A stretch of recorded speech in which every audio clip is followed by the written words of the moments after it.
নিৰ্মাণৰ মানদণ্ড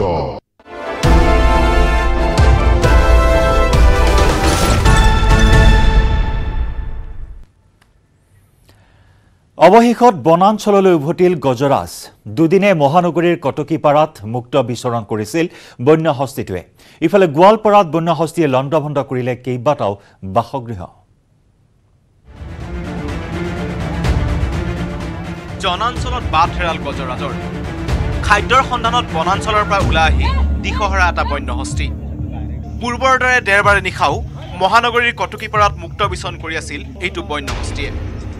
কিন্তু গড়ভঙা বনাঞ্চলৰ পৰা ওলাই অহা হাতীটো হঠাৎ আবদ্ধ হৈ পৰে পথাৰৰ পিটনিত সোমবাৰে 13 ঘণ্টীয়া শ্বাসৰুদ্ধৰ পৰিস্থিতিৰ অন্তত স্থানীয় ৰাইজৰ তৎপৰতাত বন বিভাগে উদ্ধাৰ কৰে হাতীটোক কিন্তু হাতীটোক উদ্ধাৰ কৰে যদিও অঞ্চলবাসীৰ মাজৰ পৰা নাটৰিল আতংক উদ্ধাৰৰ পাছতো অঞ্চলটোত মুক্ত বিচৰণ কৰি থাকিল বন্য হস্তীটোৱে অৱশেষত মঙলবাৰে পুৱতি নিশা পতাকা ফুটাই জুই জ্বলাই পুনৰ বনাঞ্চললৈ উভতাই পঠোৱা হয় বন্য হস্তীটো ইফালে গোৱালপাৰাটো অব্যাহত আছে বন্য হস্তীৰ উপদ্ৰৱ সোমবাৰে নিশা 25-30টা থকা বনৰীয়া হাতীৰ এটা জাকে তাণ্ডৱ চলালে মাটিয়াৰ শান্তিপুৰৰ 5 নম্বৰ কেম্পত হাতীৰ জাকটোৱে কেইবাটাও ঘৰ ভাঙি লণ্ডভণ্ড কৰাৰ লগতে খাই তহিলং কৰে পথাৰৰ ধান সন্ধিয়া মানে 5টাৰ পৰা ৰাতিপুৱা 6টালৈকে পথাৰত থাকে 12 ঘণ্টা 13 ঘণ্টা সময় যদি পথাৰত ধান খায় এই এমাহে সেই খেতি থাকিব নেকি ঠিক কেতিয়াও নাথাকে আৰু এই যিবিলাক ক্ষতিগ্ৰস্ত আছে হা সম্পত্তি যিবিলাক আজি খেতি বাতি নষ্ট হৈছে তেওঁলোকক উপযুক্ত ক্ষতিপূৰণ দিয়াৰ ব্যৱস্থা কৰক অনথাই এই খেতিয়কবিলাকে আন্দোলন কৰাৰ কাৰণে বাধ্য হ'ব বুলি আমি চৰকাৰক আমি সকিয়নি দিছোঁ জিলাখনৰ দহিকতা ৰাজাপাৰাটো বিস্তৰ ক্ষতি সাধন কৰে বন্য হস্তীৰ জাকটোৱে বন্য হস্তীৰ জাকে দহিকতাৰ বৃহত্তৰ কৈমাৰী পথাৰত বিঘাই বিঘাই শালি ধানৰ খেতি খাই তহিলং কৰে নুমলীগড়তো আঘাতপ্ৰাপ্ত বন্য হস্তীৰ মুক্ত বিচৰণ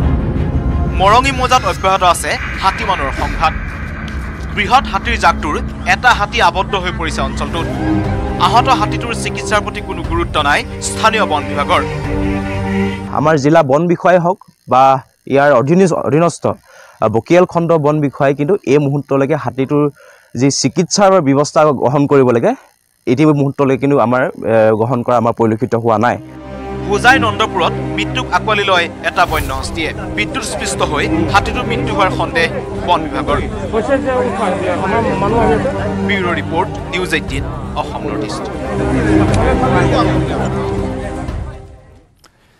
শিলচৰৰ ৰংপুৰত ভয়ংকৰ অগ্নিকাণ্ড জুইত জাহ গ'ল এটা ঘৰ আহমেদ লস্কৰ নামৰ লোকজনৰ ঘৰত সূত্ৰপাত ঘটে এই অগ্নিকাণ্ডৰ ঘটনাস্থলীত উপস্থিত হৈছে অগ্নি নিৰ্বাপক বাহিনী ঘৰটোত আছিল প্লাষ্টিক আৰু ৰবৰৰ সামগ্ৰী ৰংপুৰত ভয়ংকৰ অগ্নিকাণ্ড শিলচৰৰ ঘটনা শিলচৰৰ ৰংপুৰত ভয়ংকৰ অগ্নিকাণ্ডৰ সূত্ৰপাত জুইত জাহ গ'ল এটা ঘৰ আহমেদ লস্কৰ নামৰ লোকজনৰ ঘৰত সূত্ৰপাত ঘটে অগ্নিকাণ্ডৰ ঘটনাস্থলীত উপস্থিত হৈছে অগ্নি নিৰ্বাপক বাহিনী ঘৰটোত প্লাষ্টিক আৰু ৰবৰৰ সামগ্ৰী থকা বুলি জানিব পৰা হৈছে দপদপকৈ জ্বলি উঠিছে জুই নিৰ্বাপনৰ চেষ্টা বৰ্তমান অব্যাহত ৰখা হৈছে কিন্তু কি কাৰণত অগ্নিকাণ্ডৰ সূত্ৰপাত হ'ল সেয়া এতিয়াও জানিব পৰা হোৱা নাই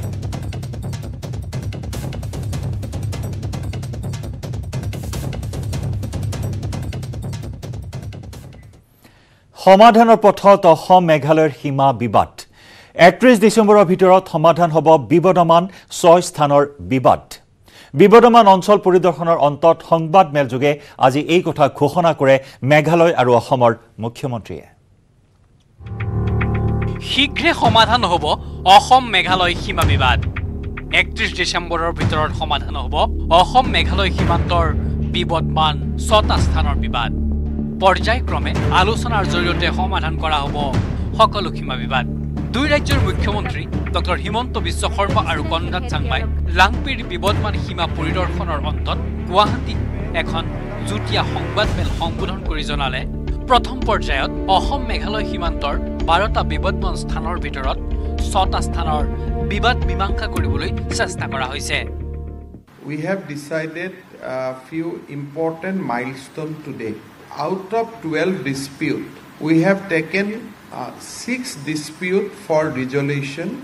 at this stage. We could have taken all the 12, but for convenience, we have taken a set of 6 disputes at the beginning. These disputes are mainly in the district of Kamrup from the Assam side, Kamrup Metro, and in the district of Hailakandi.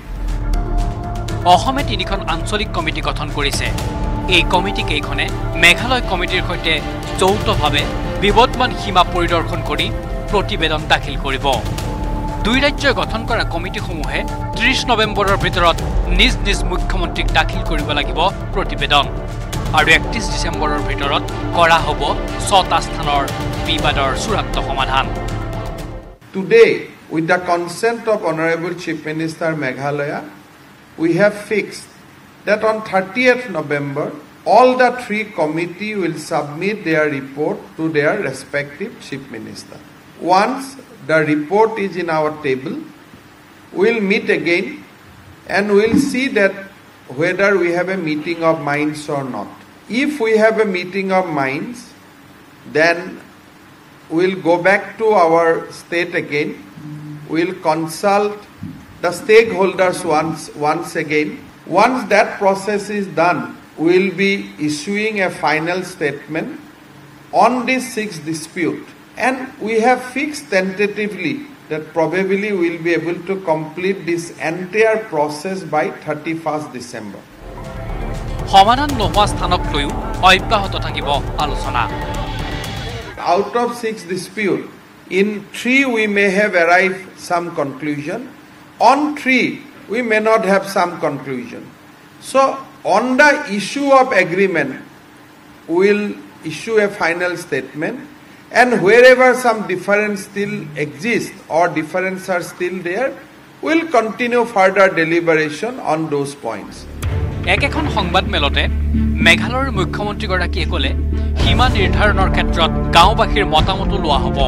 আটাইকেইটা বিবদমান স্থানৰ সমস্যা একেলগে সমাধান নহলেও অব্যাহত থাকিব সমস্যা সমাধানৰ প্ৰচেষ্টা। নিৰ্বাচনৰ পূৰ্বেই সীমা সমস্যাৰ সমাধান কৰা হ'ব বুলি জনালে Conrad Changmai. Here we are talking of issues that are there for disputes between the villages also, and disputes and confusion in which village falls under which state, and sometimes we're seeing differences and fights happening on that level. So there'll be a phase-wise manner in which we would ensure that we at least define which villages are in which state, and that is something that we can do at a very, very local and a state level aspect. Camera person Sanjay Borar hoite Biju Kumar Deka report News 18 Assam Northeast.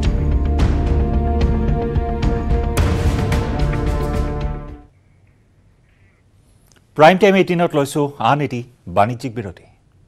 Kumar Engineering Power Dealer now with free registration, insurance and easy finance. Contact Skylight Automotive Private Limited 7002845016. মই ব্যৱহাৰ কৰো আটাইতকৈ সবল আৰু সতেজ cement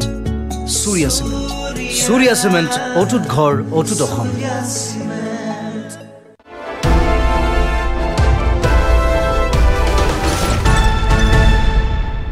মেৰবিলত পৰিভ্ৰমী চৰেৰ কল কাকলি।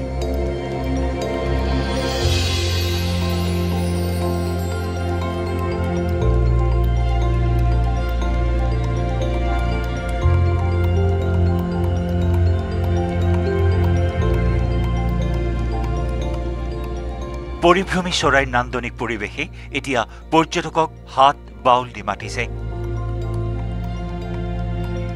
ঋতু পৰিৱৰ্তনৰ কথা সোঁৱৰাই ৰাজ্যলৈ লাহে লাহে নামিছে শীত। হিমেল হেমন্তই চোতালৰ দুবৰিত নিয়ৰকণা সৰাইছে। সেউজীয়াৰ পৰা সোণালী হৈছে পথাৰ। পথাৰৰ সোণগুটি ভঁৰাললৈ অনাৰ চলিছে প্ৰস্তুতি। বাৰিষা উফন্দি উঠা ৰাজ্যখনৰ জলাশয়সমূহ ঋতু পৰিৱৰ্তনৰ লগে লগে তৰাং হৈ পৰিছে। এই তৰাং হৈ পৰা খাল বিল জলাশয় আৰু নদ নদীসমূহ এতিয়া দেশী বিদেশী হাজাৰ হাজাৰ পৰিভ্ৰমী পক্ষীৰ ৰম্যভূমি।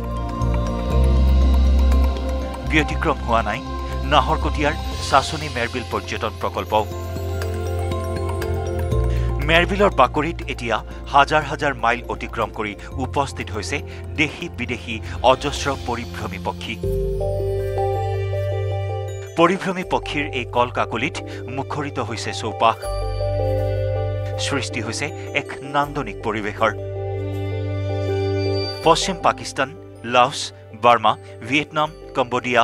বাংলাদেশ শ্ৰীলংকা আৰু পশ্চিম ভাৰত আদিৰ পৰা জাকে জাকে অহা স্মল প্ৰান্তিকল চৰায়ে পৰাঞ্জোৰা কলৰবেৰে মুখৰিত কৰি তুলিছে পৰ্যটকৰ অন্যতম আকৰ্ষণৰ কেন্দ্ৰবিন্দু মেৰবিলত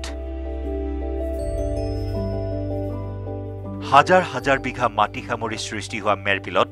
চৰাইৰ উৰণ ভংগীমাই এতিয়া সাধাৰণ মানুহৰ লগতে প্ৰকৃতিপ্ৰেমী ৰাইজক হাত বাউল দি মতাৰ লগতে সকলোৰে মন পুলকিত কৰি তুলিছে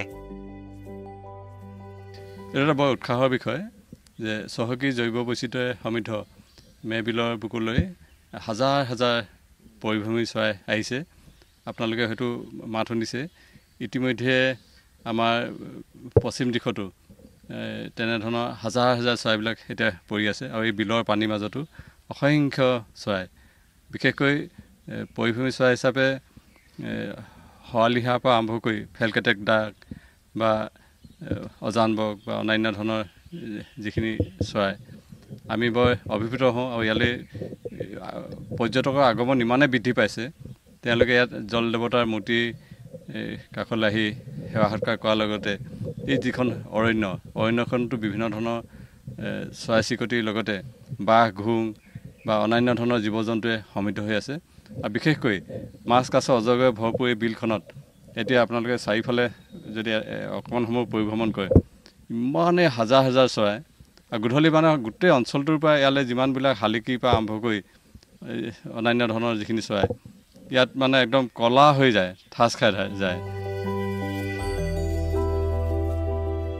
হয় এনেদৰেই পথৰ সোণোৱালী হোৱা এই ঋতুৰ সন্ধিক্ষণত দেশ বিদেশৰ পৰা আগমন ঘটিছে অলেখ অজস্ৰ পৰিভ্ৰমী পক্ষীৰ যিয়ে মেৰবিলৰ অপৰূপ সৌন্দৰ্যত জেউতি চৰাইছে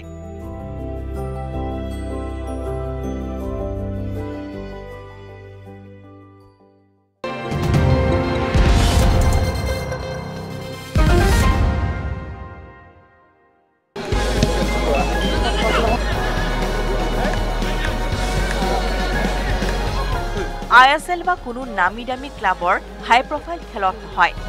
দুধনৈত দেখিবলৈ পোৱা গ'ল দক্ষিণ আফ্ৰিকাৰ ফুটবল খেলুৱৈৰ দুভৰিৰ যাদু আফ্ৰিকাৰ দুগৰাকী ফুটবল খেলুৱৈৰ খেল চাবলৈ খেলপথাৰত ভিৰ কৰিলে শ শ পুৰুষ মহিলাই এয়া দুধনৈৰ বাঘমৰা গাঁৱৰ খেলপথাৰত অনুষ্ঠিত হোৱা ফুটবল টুৰ্ণামেণ্টৰ চূড়ান্ত খেলৰ দৃশ্য মেঘালয়ৰ বৰমেদাং ফুটবল দল আৰু খুক্ৰাংজানী ফুটবল দলৰ মাজত এখন উত্তেজনাপূৰ্ণ খেলত দুভৰিৰ যাদু দেখুৱাইছে সাউথ আফ্ৰিকান খেলুৱৈয়ে ইয়াৰে খুংখ্ৰাজানী দলৰ হৈ খেলপথাৰত নামে আফ্ৰিকাৰ দুগৰাকীকৈ খেলুৱৈয়ে দক্ষিণ আফ্ৰিকাৰ ফুটবলাৰ দুগৰাকীৰ দুভৰিৰ যাদু চাবলৈ আৰু বাহিৰৰ দেশৰ খেলুৱৈক স্বচক্ষে এবাৰ চাবলৈ খেলপথাৰৰ চাৰিওফালে ঠাহ খাই পৰে এই দৰ্শক এই চূড়ান্ত খেলখনত উপস্থিত থাকি ৰাভা হাছং পৰিষদৰ চিফ টংকেশ্বৰ ৰাভাই কয় পৰিষদে গ্ৰাম্য ক্ৰীড়াক যথেষ্ট গুৰুত্ব দিছে আৰু দুই আফ্ৰিকান ফুটবলাৰ লগতে দুৰ্ধৰ যুৱকসকলে খেলিবলৈ সুযোগ পোৱাটোৱে আটাইতকৈ ভাল খবৰ আৰু সুদক্ষ দুই খেলুৱৈৰ সান্নিধ্যত অঞ্চলটোৰ যুৱকসকল উপকৃত হ'ব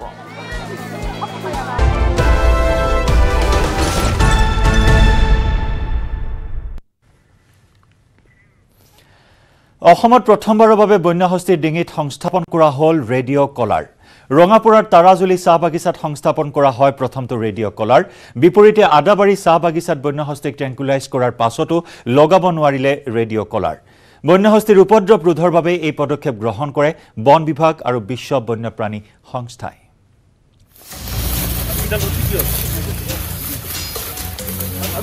শোণিতপুৰৰ ৰঙাপৰাত দুটাকৈ বন্যহস্তীৰ ডিঙিত ৰেডিঅ' কলাৰ লগোৱাৰ ব্যৱস্থা গ্ৰহণ কৰা হৈছিল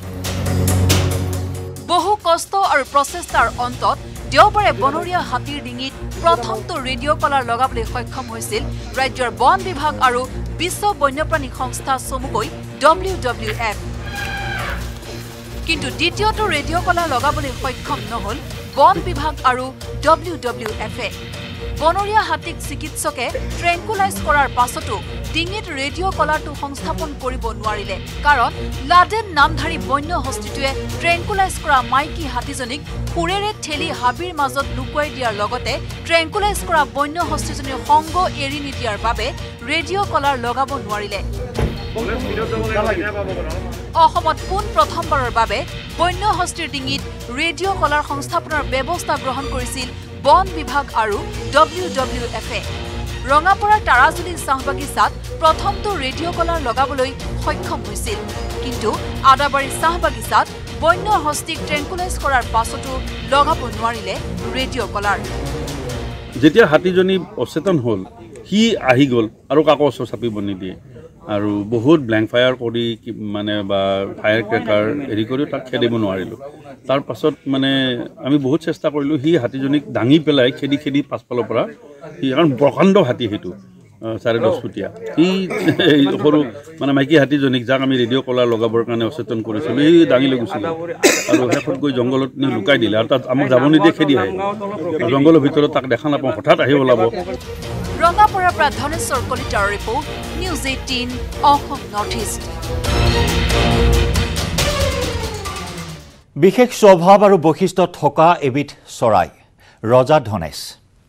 প্ৰেমিক চৰাই হিচাপে পৰিচিত ধনেশ পক্ষী অসমৰ চুকে কোণে হততে দেখিবলৈ পোৱা ৰজা ধনেশৰ এক বিশেষ চাৰিত্ৰিক বৈশিষ্ট্যৰ বাবে বিশ্ব ঐতিহ্য ক্ষেত্ৰ কাজিৰঙালৈ এই সময়ত আগমন ঘটে বিশ্বৰ বিভিন্ন প্ৰান্তৰ পক্ষীবিদ তথা প্ৰকৃতিপ্ৰেমী পৰ্যটকৰ এই ৰিপৰ্ট আপোনালোকলৈ আগবঢ়াই প্ৰাইম টাইম 18ৰ পৰা বিদায় লৈছো নমস্কাৰ